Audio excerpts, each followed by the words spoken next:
Cricket வீரர் தினேஷ் கார்த்திக்கின் வீட்டின் பின்புறம் இளைஞரினுடைய சடலம் மீட்கப்பட்டிருப்பதாக அதிர்ச்சி தகவல் வெளியாகியிருக்கிறது. விவரங்களோடு எமது செய்தியாளர் சாலமன் இணைந்திருக்கிறார். சாலமன், வணக்கம்.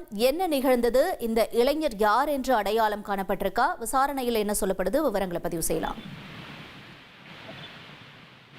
இந்திய அணியோட முன்னாள் கிரிக்கெட் வீரரான தினேஷ் கார்த்திகனோட வீடு அக்கரை பகுதியில அமைந்திருக்கிறது. குறிப்பா கடற்கரை பக்கத்திலே அமைந்திருக்கிறது. இந்த நிலையில நேற்று முன்தினம் இவரது வீட்டினோட பின்புறத்துல அந்த கடற்கரையில ஒரு அடையாளம் தெரியாத நபர் ஒருவர், இளைஞர் ஒருவர் சடலமாக கண்டெடுக்கப்பட்டிருக்கிறார்.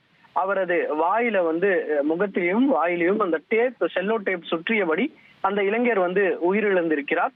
உடனடியாக இது குறித்து சம்பவ இடத்திற்கு வந்த நீலாங்கரை போலீசார் அங்கு அந்த இளைஞரோட உடலை மீட்டு பிரேத பரிசோதனைக்காக ராயப்பேட்டை அரசு மருத்துவமனைக்கு அனுப்பி வைத்திருக்கிறார். உடல் அழுகிய நிலையில இருந்ததால அதுல ஏதேனும் காயங்கள் இருக்கிறதா என போலீசாரால கண்டுபிடிக்க முடியவில்லை. இருப்பினும் பிரேத பரிசோதனைக்கு பிறகு அவர் கொலை செய்யப்பட்டிருக்கிறாரா அல்லது என்ன காரணம் என்பது குறித்தான தகவல் தெரிய வரும் என போலீசார் தரப்புல தெரிவிக்கப்பட்டிருக்கு. இருப்பினும் அந்த இளைஞரோட பக்கத்துல இருந்த இந்த பையை சோதனை செய்த போது அதுல பல்வேறு தகவலானது தெரிய வந்திருக்கிறது. குறிப்பாக வேலூர் மாவட்டத்தை சேர்ந்த கலையரசன் வயது 33 என்பதும் அவரது சகோதரருக்கு தான் இது தொடர்பாக தகவல் தெரிவித்து அவர் கடந்த ஓராண்டாக இங்க சென்னையில இருக்கக்கூடிய ஒரு இடத்திற்கு அவர் வேலை தேடி வந்திருப்பதாகவும் போலீசார் தரப்புல ஒரு தகவலானது தெரிவிக்கப்பட்டது. இவர் திருமணமாகி இந்த மனைவியை பிரிந்துதான் சென்னைக்கு இந்த வேலையை தேடி வந்ததும் போலீசார் விசாரணையில தெரிய வந்திருக்கு. இவர் கொலை செய்யப்பட்டாரா அல்லது தற்கொலை ஏதேனும் செய்து கொண்டாரா உள்ளிட்ட தகவல்கள் விசாரணைக்கு பிறகே தெரிய வரும் என